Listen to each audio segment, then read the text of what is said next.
प्रसंग आता है कि श्री तिरुपति बालाजी विराजमान कैसे हुए। तो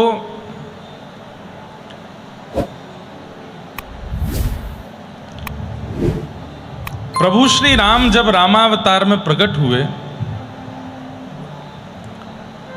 उनसे पूर्व एक वेदवती नाम की कन्या थी। बहुत ध्यान से सुनिएगा।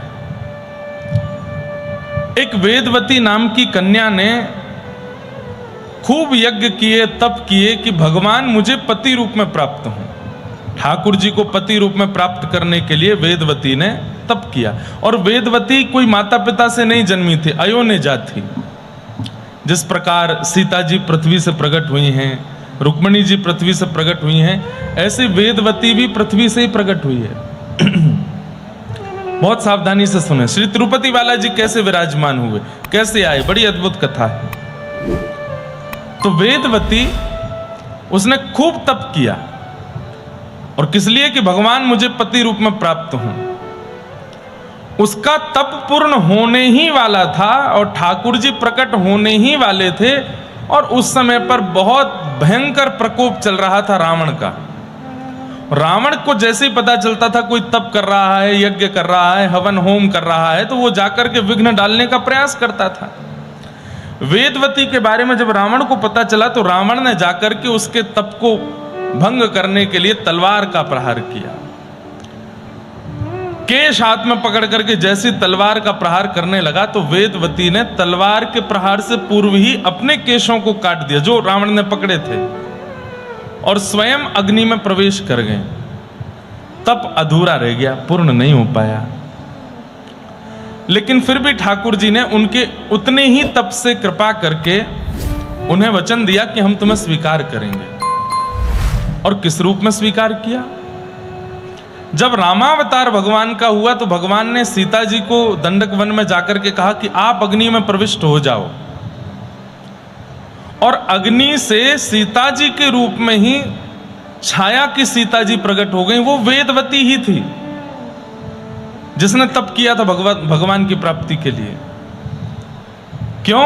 क्योंकि दो कारण थे। एक तो रावण से बदला लेने के लिए वेदवती को पुनः आना था। सीता जी अगर राम जी के साथ जाएंगी तो रावण से बदला पूर्ण नहीं हो पाएगा, क्योंकि रावण का जो बदला है वो तो वेदवती को लेना है। और सीता जी इतनी कोमल हैं, इतनी कोमलांगा हैं कि वो यदि दुष्टों के दलन को देखेंगी तो उनका हृदय जो है वो बहुत करुणा में भर जाएगा। इसलिए ठाकुर जी ने सब विचारों को करते हुए सीता जी से कहा कि आप अग्नि में निवास करो। बोले आगे की यात्रा पर बोले आपका रूप धारण करके वेदवती मेरे साथ रहेगी। उसने तप किया था, वो मुझे पति रूप में पाना चाहती है, तो मैं उसका पति भी बन जाऊंगा कुछ दिन के लिए, और वो आपके रूप में रहेगी, और उसको रावण से बदला लेना है, और वो कार्य भी हो जाएगा। तो सीता जी अग्नि में प्रविष्ट हो गई और वेदवती सीता जी के रूप में छाया रूप धारण करके वन की लीला में आगे आई, और रावण उसका हरण करके ले गया। रावण के यहां रह करके पूरी लंका का, रावण का संपूर्ण परिवार का विध्वंस किया। तब जाकर के उनके पूर्व जन्म का बदला पूर्ण हुआ। राम जी वेदवती को लेकर के वापस अयोध्या आ गए। वेदवती सीता हैं, वो सीता जी के रूप में ही। लेकिन अयोध्या आकर के राम जी मंच पर विराजते हैं, सिंहासन पर विराजते हैं, संग में प्रसाद पाते हैं, लेकिन वेदवती की ओर ज्यादा निहारते नहीं। क्यों? एक पत्नी व्रती है, और पत्नी तो हमारी सीता जी हैं। ये तो वेदवती छाया सीता बनकर के हमारे साथ है। तो एक दिन वेदवती को क्रोध आया, बोले कि आपको मैंने तप करके प्राप्त करना चाहा कि आप मुझे पति रूप में मिलें, पर ये कैसा निर्वहन कर, आप मेरी ओर देखते भी नहीं हैं। बोले देवी मैं मर्यादा पुरुषोत्तम राम हूं, एक पत्नी व्रती हूं, और मेरी पत्नी पावक में है, अग्नि में निवास कर रही है। आप तो वेदवती हैं, मेरी पत्नी के रूप में आई हो। तब वेदवती ने कहा तो फिर मैं पुनः प्रस्थान कर रही हूं, और मैं सबको ये बात बता दूंगी कि आपके यहां न्याय नहीं होता, कितना भी तप करो, कुछ भी करो, आप प्राप्त नहीं होते। तब ठाकुर जी बोले नहीं नहीं नहीं, ऐसा नहीं करो। बोले क्या होगा फिर? मेरे भजन का तप का फल मुझे कैसे मिलेगा? तब भगवान बोले हम तुम्हें वचन देते हैं कालांतर में तुम आकाश राज की बेटी पद्मावती बनकर के आओगी और हम वेंकटाधिपति श्री तिरुनारायण भगवान के रूप में प्रकट होंगे और तुम्हारे साथ विवाह करेंगे, विवाह करके तुम्हारे साथ निवास करेंगे। इसलिए अब तुम एक जन्म और लो, आकाश राज की पुत्री पद्मावती बनकर के आओ। आकाश राज की पुत्री पद्मावती के रूप में प्रकट हुई। बचपन से ही ठाकुर जी की लीला कथा श्रवण करके भगवान को पति रूप में मान लिया। अपने पिताजी से कहा कि मैं विवाह करूंगी तो केवल और केवल इन्हीं से करूंगी, नारायण से करूंगी, इनके अलावा किसी और से मेरा संयोग नहीं होगा। इनके पिता ने कहा, गैया चराने वाला जिसका रंग भी गोरा नहीं है और हम इतने धनवान हैं, वो मेरी बेटी का वरण करेगा, इतनी संपत्ति उसके पास है। तब पद्मावती जी ने बताया, मैं तो 3 जन्मों से उनकी प्राप्ति करना चाह रही हूं पिताजी, आप कृपा करके उनको स्वीकार कीजिए ना। बोले तो उनसे कहो आकर के हमसे तुम्हारा हाथ मांगे।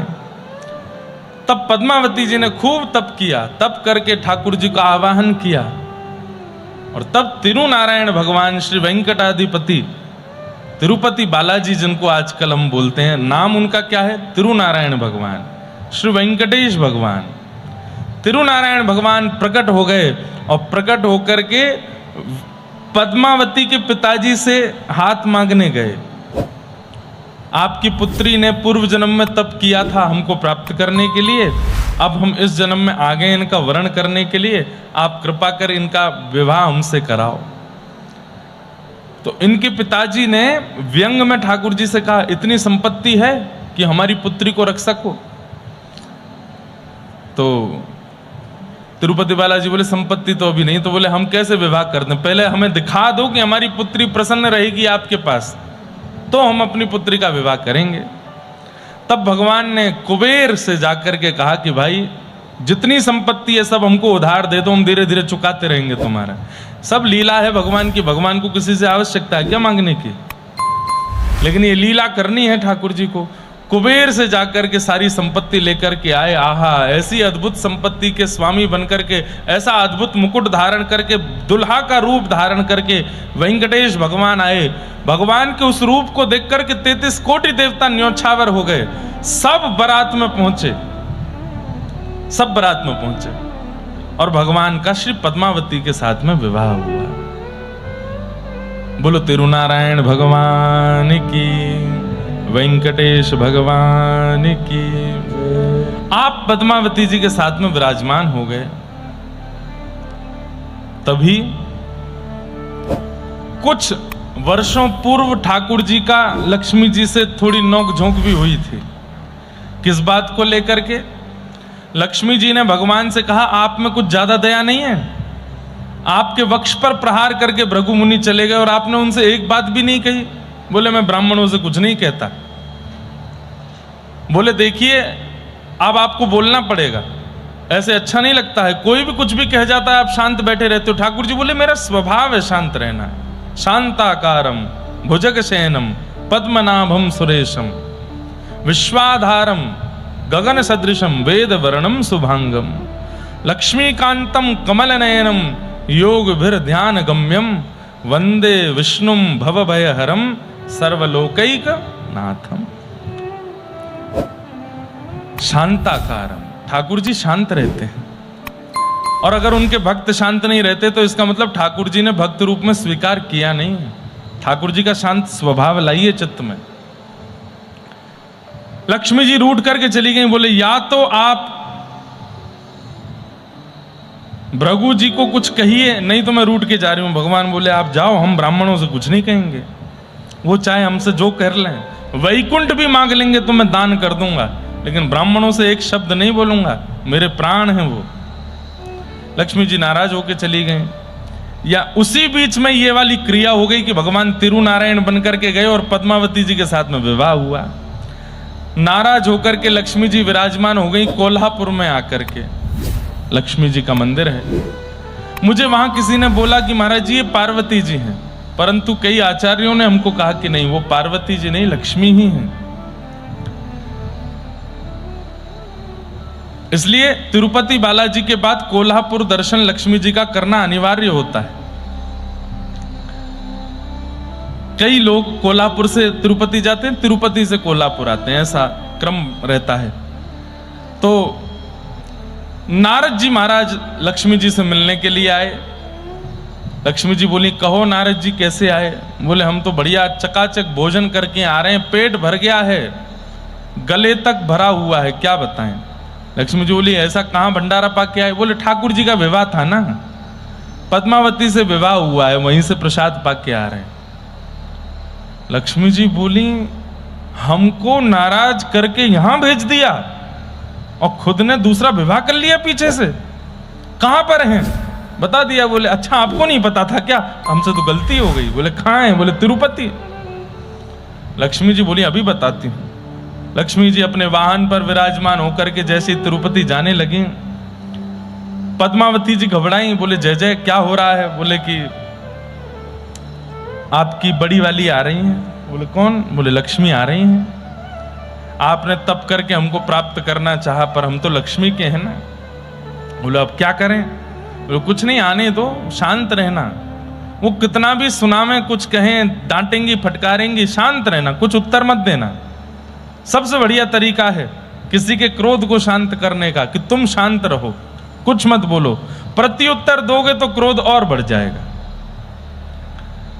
लक्ष्मी जी आई, आकर के खूब सुनाने लगी। बोले, एक हृदय में दो कैसे रह सकते हैं? जब हम थीं तो फिर इनकी आवश्यकता क्यों? ठाकुर जी बोले, अब मैं आपको कैसे समझाऊं? इन्होंने तप किया था, तप करके हमको पति रूप में मांगा। यही जब आप सीता बनकर के आई थी तो यही आपकी छाया बनकर के हमारे साथ रावण से युद्ध करने गई थी। लक्ष्मी जी बोली, हमको ये सब बातें समझ नहीं आती हैं, ये सब आपका षड्यंत्र था। मुझे जबरदस्ती नाराज कर दिया ताकि मैं आपसे दूर चली जाऊं और आप यहां विवाह कर लो। आपने छल किया। ठाकुर जी बोले, मैं छल नहीं करता। तो बोले, एक साथ दोनों को कैसे निवास दोगे? ठाकुर जी बोले, आप मेरे सामने खड़ी हो जाओ। पद्मावती जी से कहा, आप भी मेरे सन्मुख खड़े हो जाओ। और ठाकुर जी ने दोनों को चित्त में विराजमान किया। तो तिरुपति बालाजी के दाहिने वक्ष पर लक्ष्मी जी विराजमान हैं और श्री तिरुपति बालाजी के वाम वक्ष पर श्री पद्मावती देवी विराजमान हैं। दोनों को अपने हृदय में विराजमान करके ठाकुर जी तिरुनारायण बन करके वहां निवास कर रहे हैं। लेकिन हृदय में तो रख लिया, प्रत्यक्ष रखने में विवाद हो रहा था, लड़ेंगी दोनों। तो फिर ठाकुर जी ने लक्ष्मी जी को कहा, तुम तो जाओ कोल्हापुर, और पद्मावती जी से कहा, आप जाओ नीचे, तिरुपति में आप विराजो। तिरुमला में अकेले ठाकुर जी विराजते हैं और जो लोग वहां दर्शन करने जाते हैं उनका खूब मंगलमय होता है। स्कंद पुराण में ऐसा लिखा है कि त्रेता में राम जी को देखने से जो फल त्रेता के लोगों को प्राप्त हुआ, कलयुग में वही फल तिरुनारायण भगवान का दर्शन करने से प्राप्त होता है, तिरुपति बालाजी का दर्शन करने से प्राप्त होता है। तो कथा थोड़ी सी आगे पीछे जैसी है, लेकिन इसको ध्यान पूर्वक चिंतन करोगे तो समझ आ जाएगी। वेदवती की तपस्या से प्रसन्न होकर के भगवान ने उन्हीं को पहले छाया की सीता के रूप में स्वीकार किया। छाया की सीता स्वरूप में वेदवती प्रसन्न नहीं थी, तब भगवान ने उनको पुनः पद्मावती के रूप में प्रकट कराया और स्वयं तिरुनारायण रूप में प्रकट होकर उनसे विवाह किया। और कुबेर से जितना कर्जा लेके आए थे भगवान आज तक चुका रहे हैं। तो वहां हुंडियां हैं, उन हुंडियों में जो भी दान दक्षिणा डाली जाती है वो सब ठाकुर जी सरकार को देते हैं। मतलब कुबेर का जो भी कर्जा है वो चुका रहे हैं। आज भारत सरकार पर जितना भी धन इकट्ठा होता है उसमें सबसे ज्यादा धन जहां से आता है वो तिरुपति बालाजी। अगर तिरुपति बालाजी धन देना बंद कर दें सरकार को तो हमारी, ऐसा कहना तो नहीं चाहिए, पर भारत की सरकार को बहुत बड़ा घाटा हो जाएगा, अपंग जैसे हो जाएंगे। क्यों? तिरुपति बालाजी से बहुत संख्या में सरकार को राहत मिलती है। और इतना ही नहीं, तिरुपति बालाजी भगवान ने स्वयं का एक ऐसा ट्रस्ट निर्माण कर रखा है, कितने असहायों की भोजन की व्यवस्था, रहने की व्यवस्था, पढ़ाई की व्यवस्था, वेद अध्ययन की व्यवस्था, सब अकेले तिरुनारायण भगवान करते हैं। इतनी बड़ी संस्था और इतने प्रकल्प चलते हैं कि बड़े बड़े लोग करोड़ों का टर्नओवर करने, हजारों करोड़ों का टर्नओवर करने वाले लोग भी ऐसी सेवा नहीं कर सकते जैसी तिरुनारायण भगवान सेवा कर रहे हैं पृथ्वी पर।